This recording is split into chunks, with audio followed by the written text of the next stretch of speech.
He realized too late. One of the wounded wasn't American. Vietnam, 1971. Mekong Delta. A Medevac Huey lifted off with 6 wounded soldiers. 5 were American, 1 wasn't. And Sergeant Jake Morrison, crew chief, 3 tours, 200 missions, didn't realize it until they were 5 minutes into the flight. By then, the enemy was already aboard, lying on a stretcher, pretending to be unconscious, one hand under the poncho, holding a grenade. This is the story of 10 minutes that felt like 10 hours. A helicopter filled with wounded men, and one crew chief who had to decide: sound the alarm and risk everyone's life, or stay silent and pray the enemy doesn't pull the pin.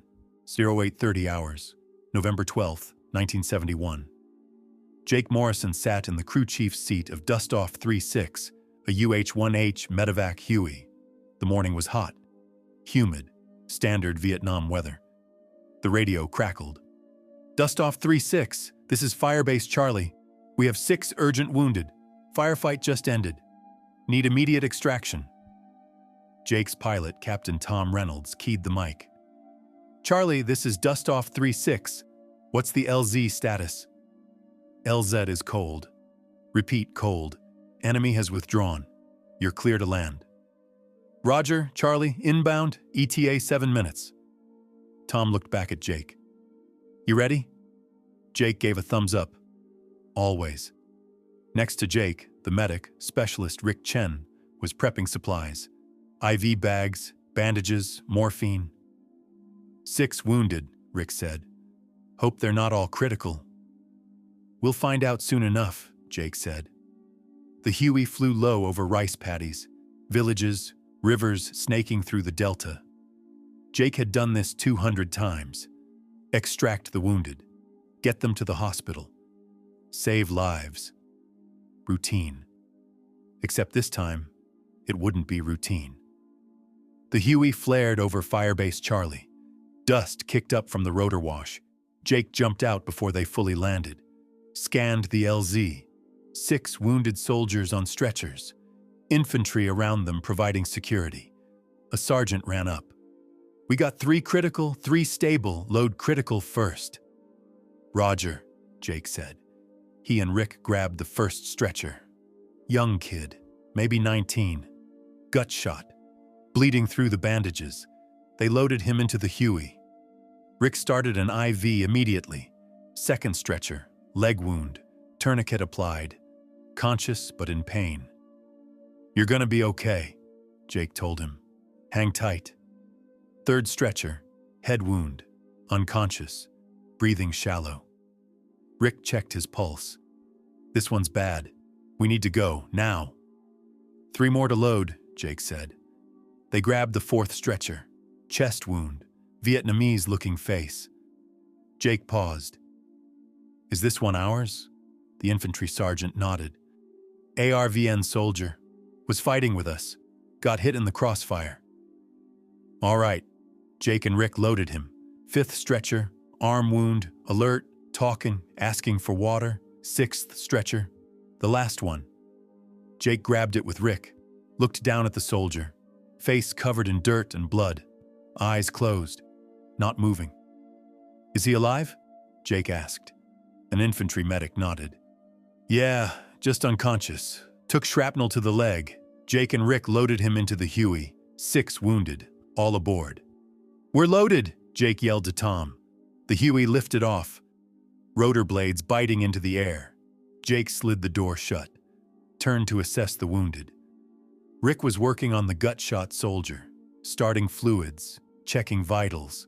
Jake moved down the line, checking straps, making sure no one rolled off. He got to the 6th stretcher, the last one loaded. Something felt wrong. Jake looked closer. The soldier's uniform was dirty, torn, but the blood pattern was strange, not enough for a shrapnel wound. Jake pulled back the poncho covering the soldier's torso and froze.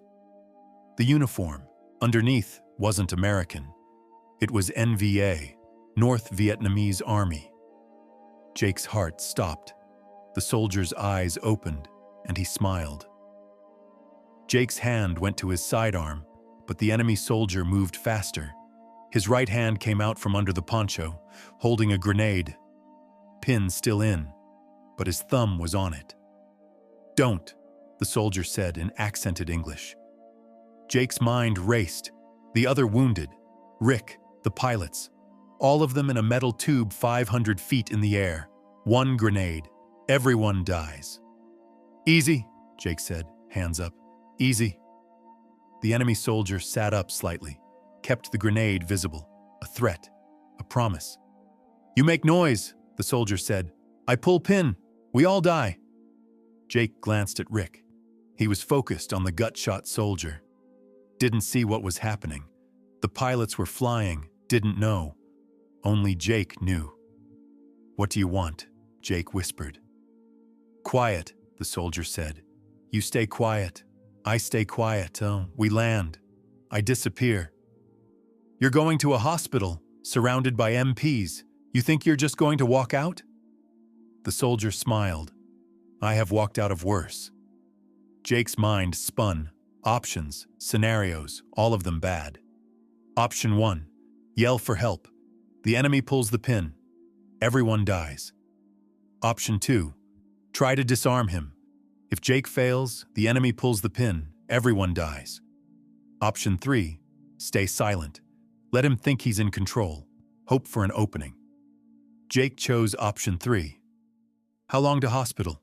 the soldier asked. Jake checked his watch. 8 minutes. "Then we have 8 minutes to be friends." Jake's jaw tightened. "We're not friends." "No," the soldier agreed. "But we are both trying to survive." Rick looked over. "Jake, you good?" Jake forced his voice steady. "Yeah, just checking the straps." Rick went back to his patient. Jake looked at the enemy soldier, at the grenade, at the wounded Americans around them. 8 minutes. 8 minutes to figure out how to stop this without killing everyone. The Huey flew on, and Jake started planning. 1 minute passed. The helicopter vibrated. Engine noise filled the cabin. Jake stood near the enemy soldier, close enough to act, far enough not to spook him. "What's your name?" Jake asked quietly. The soldier hesitated, then, "Huey. I'm Jake." "I know. Your name on uniform." Jake looked at the grenade. "Why are you doing this?" "Because I want to live," Huey said simply. "Same as you." "You could have stayed in the jungle. Why get on a helicopter?" "Because I am tired. Tired of running. Tired of fighting. I hear American hospital. I think maybe I survived there." "So you fake being wounded and infiltrate an evac?" Nguyen nodded. "Yes." "What about them?" Jake gestured at the wounded Americans. "They did nothing to you. They are soldiers. I am soldier. We all do what we must." Jake's radio crackled, Tom's voice. "Jake, how are the wounded?" Jake keyed his mic, voice steady, calm. "All stable, sir. Rick's working on the critical ones." "Good. 6 minutes to hospital." 6 minutes. Jake looked at Nguyen. "When we land, there will be MPs, doctors, nurses. You really think you're going to just walk away?" "I will find a way." "By threatening to kill wounded men?" Nguyen's face hardened. "Do not judge me. You do not know what I have done to survive." "Then tell me." Nguyen stared at him. "I was captured once, by your soldiers. They hurt me, for information.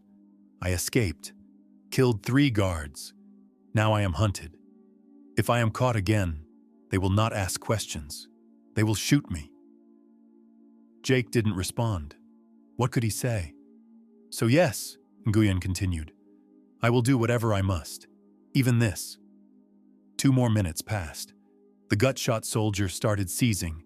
Rick grabbed him. "Jake, I need help!" Jake moved fast, held the soldier down while Rick injected something.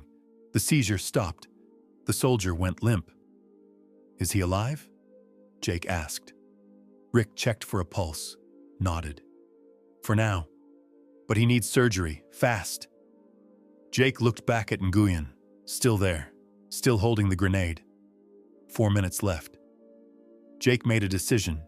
He had to try something. Jake moved back to Nguyen, kept his voice low. You want to survive? Jake said. I get that. But this won't work. It is working. No, it's not. Because even if you get off this helicopter, where do you go? You're in the middle of a military hospital, surrounded by armed soldiers. You have no weapon except that grenade. And if you use it, you die too.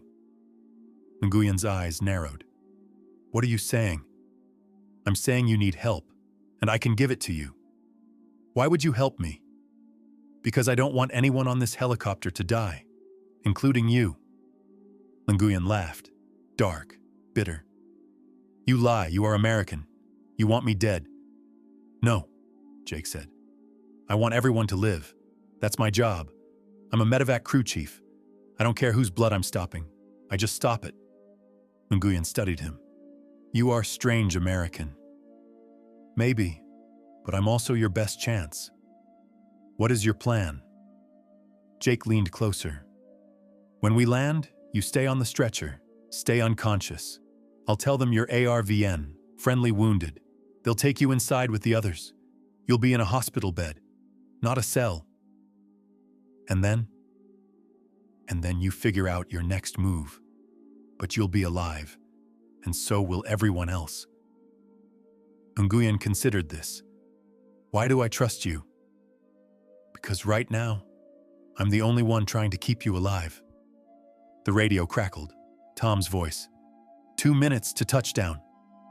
Nguyen looked at the grenade, at the wounded around him, at Jake. If you betray me, Nguyen said quietly, I pull pin. I promise.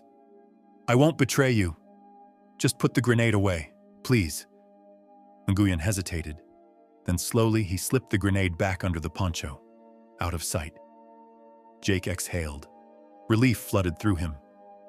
Thank you, Jake said. Nguyen closed his eyes, pretended to be unconscious again. The Huey descended toward the hospital. Jake keyed his mic. Tom, when we land, we have 6 wounded. 5 American, 1 ARVN. All need immediate attention. Copy. The skids touched down. The Huey settled. Rick threw open the door. Medics! We need stretchers! Army medics ran to the helicopter, started unloading wounded. Jake watched Nguyen's stretcher. 2 medics grabbed it, carried him toward the hospital. Nguyen's eyes opened slightly, met Jake's. A nod, barely visible. Then he was gone, into the hospital. Jake stood in the helicopter, heart pounding. Rick walked over. Man, that was intense. 3 of them were critical. Good thing we got here fast. Yeah, Jake said. Good thing. Tom climbed out of the cockpit. Nice work, Jake. Everyone's alive? Everyone's alive, Jake repeated. For now. 30 minutes later, Jake was in the hospital break room, drinking bad coffee. Rick sat next to him. You okay? You've been quiet. Just tired, Jake said. The door opened. An MP captain walked in. Sergeant Morrison? Jake stood. Yes, sir? We have a problem. One of the wounded you brought in? The ARVN soldier? Jake's stomach dropped. What about him? He's gone. Walked out of the hospital 20 minutes ago. Stole a uniform. Vanished. Jake forced surprise onto his face. How is that possible? We don't know. But we found this in his bed. The captain held up a grenade. Pins still in. He had a live grenade in a hospital? Yeah. We're trying to figure out how he got it past screening. The captain looked at Jake. You loaded him, right? Did you notice anything unusual? Jake met his eyes. He was unconscious the whole flight, sir. Covered in blood and dirt. I didn't see a grenade. The captain sighed. All right. Well, he's in the wind now. Probably back with his unit. Probably, Jake said. The captain left. Rick looked at Jake. That's crazy. An enemy soldier on our medevac? Yeah, Jake said. Crazy. But Jake knew the truth. He'd let an enemy soldier escape, knowingly, deliberately, to save the lives of everyone on that helicopter, including his own. 3 weeks passed.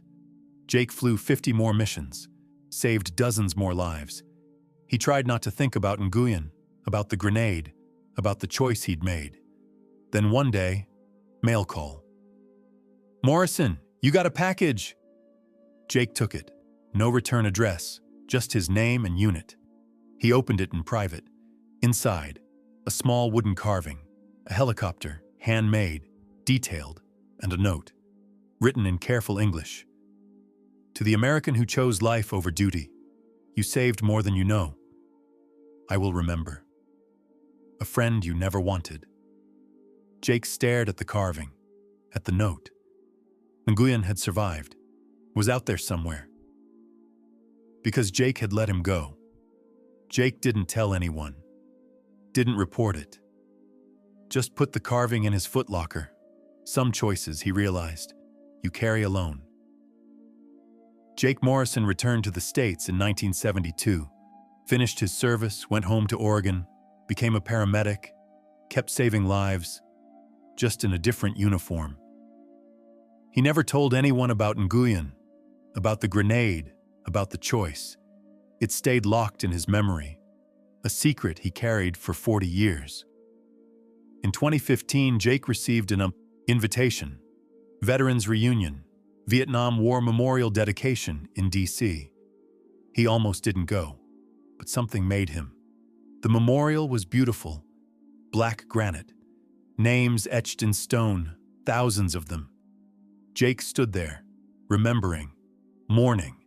An older Vietnamese man approached, gray hair, kind face, walking with a cane. "Excuse me," the man said in accented English. "Are you veteran?" "Yes," Jake said. "Thank you for your service." Jake nodded. "Were you there, in the war?" "Yes, other side." They stood in silence for a moment. "It was terrible war," the man said. "Many died, on both sides." "Yeah," Jake agreed. The man looked at him. "I was medic, like you maybe. I tried to save lives, not take them." Jake turned to look at him. Something in the man's eyes, familiar. "Did you?" Jake started, stopped. It couldn't be. The man smiled slightly. "I was on helicopter once, American helicopter. I should not have been there, but someone let me live." Jake's breath caught. "Nguyen?" The old man nodded. "You remember." "I never forgot." They stood there. Two old soldiers. Former enemies, meeting decades later. "Why did you let me go?" Nguyen asked. Jake thought about it. About the grenade, the wounded, the choice. "Because killing you would have killed everyone else. And I was there to save lives, not end them." "Even enemy lives?" "I didn't see an enemy that day. I saw someone who wanted to live." Nguyen's eyes watered. "You gave me a future. I have children now, grandchildren, because you chose mercy. What happened to you after you escaped?" "I went back to my unit, fought for 2 more years, survived. When war ended, I became doctor, kept saving lives. Like you taught me." Jake smiled. "I didn't teach you anything. You taught me that even in war, humanity can survive. That was enough." They shook hands. Two old men, connected by 10 minutes in a helicopter 40 years ago. "Do you regret it?" Nguyen asked. "Letting me go?" Jake looked at the memorial, at the names, at the cost of war. "No," he said. "I don't regret it." "Good," Nguyen said. "Because I have lived a good life. And it is because of you." They talked for another hour. About the war, about what came after, about the lives they'd lived. When they parted, Nguyen gave Jake something. A photograph. Nguyen with his family, children, grandchildren, all smiling. "This is what you saved," Nguyen said. "Not just me, all of them." Jake took the photo, looked at it. 8 people in that picture.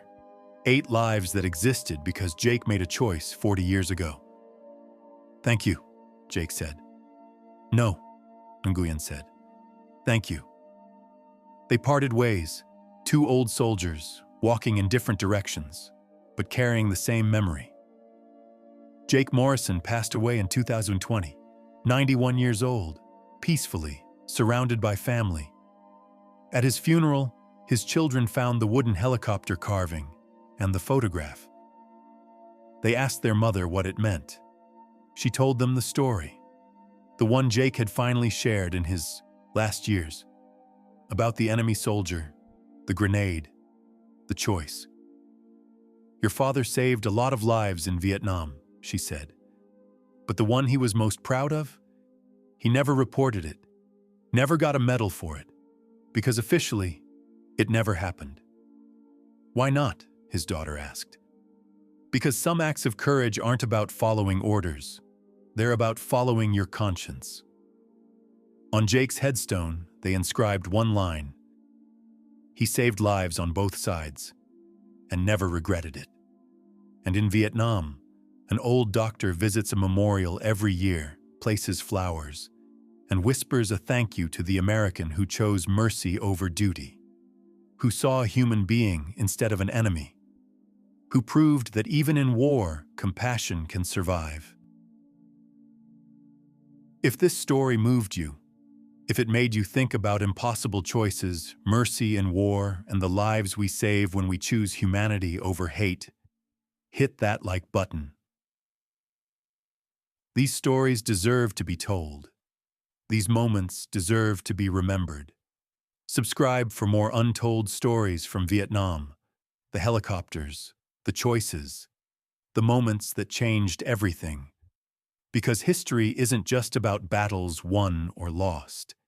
It's about the moments when soldiers chose life over death, even for their enemies. See you in the next one.